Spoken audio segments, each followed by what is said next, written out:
Welcome back, everybody, to Not Funny Guys Presents Go Team Venture, our Venture Brother rewatch show. We're moving right along to season 4. We ended with episode 8 of season 4 last time, and there's a big hiatus jump that occurs.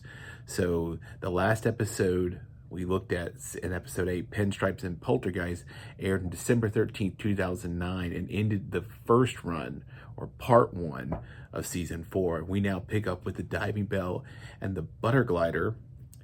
Now we are in September 12th, 2010.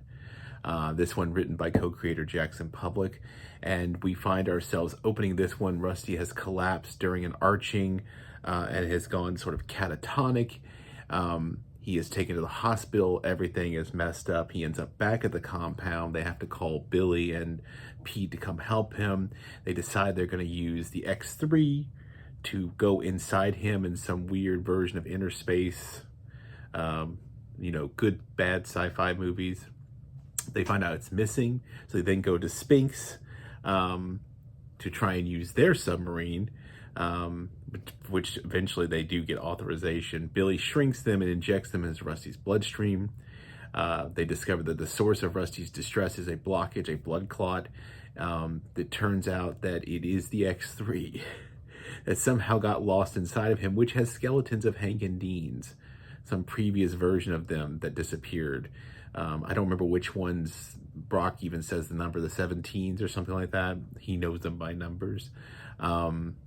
Meanwhile, this whole incident with the Monarch, it was originally 21's original arching mission, his solo mission that the Monarch misses because he's at King Gorilla's sort of weird, he's dying, welcome home to Malice party. And he gave him cigarettes because he didn't know he was dying of cancer, apparently. They come to find out that they're getting their tails kicked to them because apparently Hatred does not share Brock's aversion to guns, and therefore they get shot at a lot more. 21 reveals that the body armor he wears is because he sold off a bunch of Star Wars toys. As he proposes this Mark V suit. And of course, Dr. Mrs. the Monarch is there. She's trying to tell him we can't afford this. And when all of a sudden the Monarch comes in on what is basically a gold-painted Green Goblin glider, and really just screws the pooch, the whole thing. He becomes ultimately obsessed with this glider too, leaving both his henchmen and Dr. Mrs. the Monarch very much annoyed. Eventually, Dr. Mrs. the Monarch snaps when she finds the glider in bed. She then goes and asks 21 to basically him and the henchmen go rogue to kill Rusty, and then let the Monarch know, and he'll become furious and interfere because the only thing apparently he loves to do more than this sort of glider thing is apparently arch Rusty.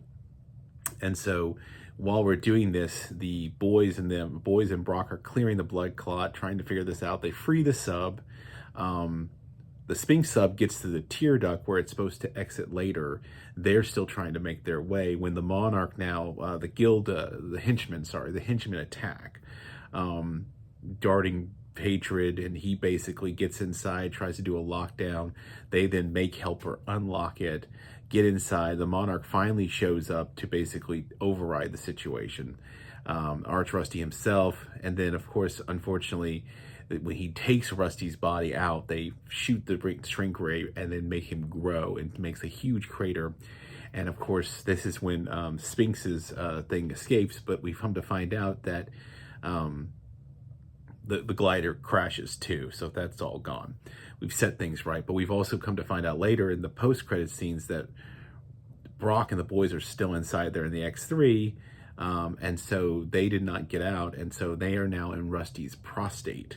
And so Pete is going to have to manually get him out. You take from that what you will. But just some other things. First of all, the opening sequence to me always makes me think about the Reservoir Dogs with, whoever one was in the backseat shot. I can't spend too long. I also love the fact that when they're going to the hospital and shooting, Hank refers to ammo as gun food.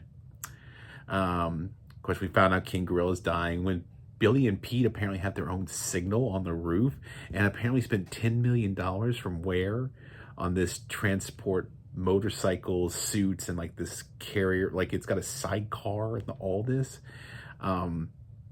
Like I said, 21 had to sell Star Wars duplicates on eBay. The Mark V henchman suits basically would have made all of them into like Iron Mans. Um, like I said, the glider knockoff. Billy apparently has been watching way too much House because he has this huge whiteboard where they're trying to diagnose what's wrong with Rusty. And then, of course, they make some weird references to science fiction movies like Inner Space 1987. I believe that one has Dennis Quaid and Martin Short.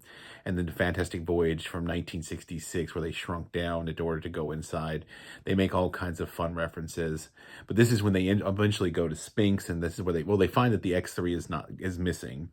They go to Spinks, and Spinks is talking about, no, they don't want to do that, but they'll let them do it eventually. They kind of talk them into it. But apparently they've been mind wiping the boys too much, so that at one point they ask Hank what color's a tongue, and he says kind of a light Wednesday.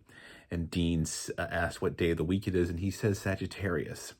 So they find the blood clot, as we noted, find out that it's, according to X3 and apparently a missing clones.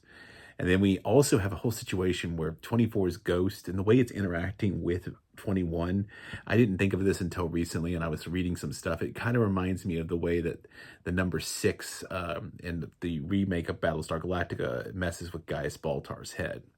So it has all kinds of elements like that going on. Of course, Rusty, when he gets grown, makes this huge crater on the lawn. And of course, yeah, they're going to have to get them out manually from the prostate, which is incredibly awkward, but fun episode overall.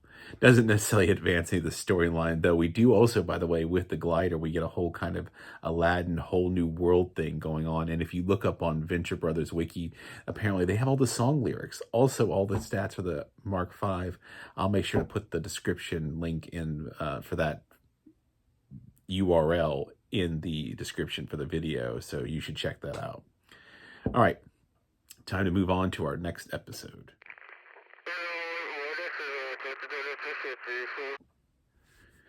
All right, welcome back. So here we are with episode 10, Pomp and Circuitry.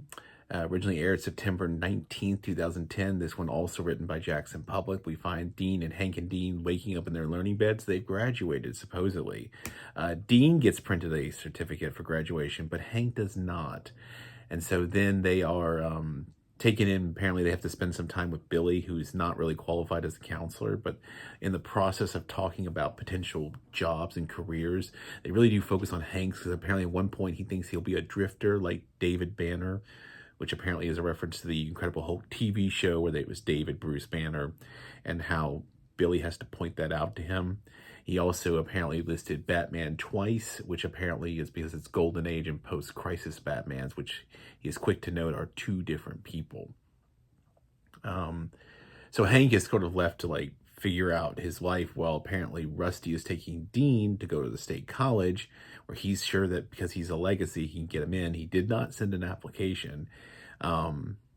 Meanwhile, Phantom Limb escapes from guild custody, using his apparently separated independent limbs. I don't know.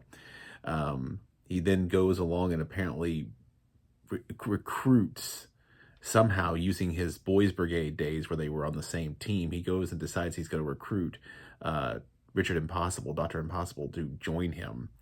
And of course, they want to start a new villain organization.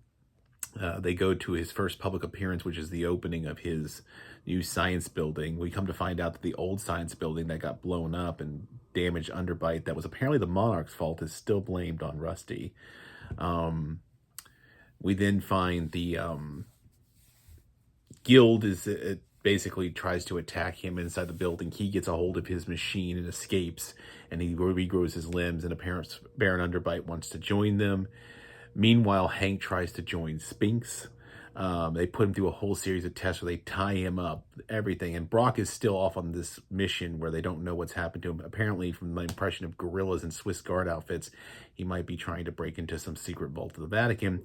But surely even hunter-gatherers put Hank through all these things, and he just passes, gets out of a tied-up chair. And then they put him in the training cockpit of a little thing, which is their mind wipe machine.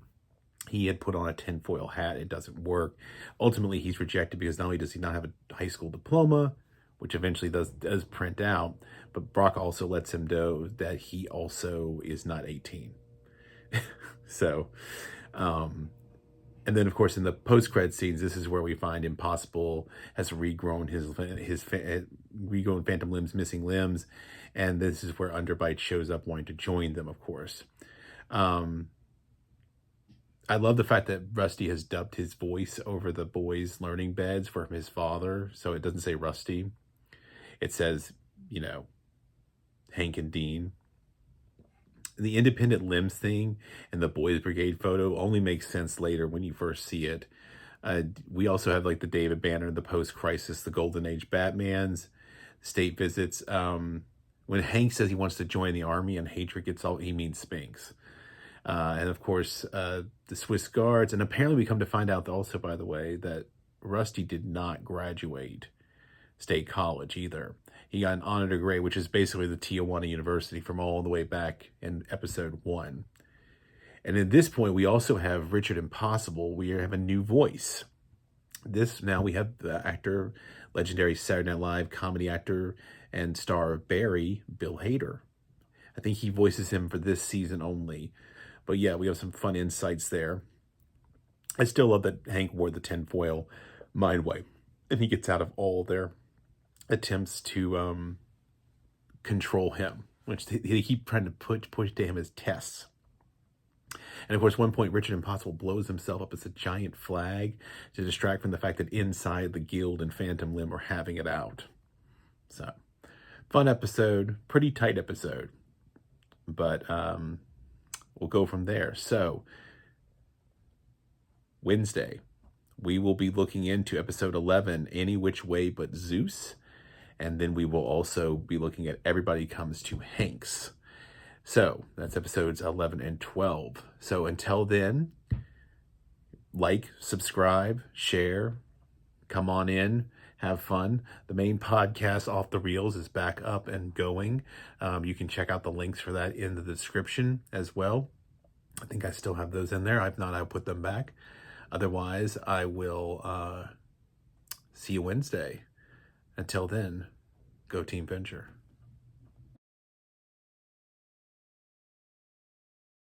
Say not funny guys again. Not funny guys again. No, can you say not funny guys?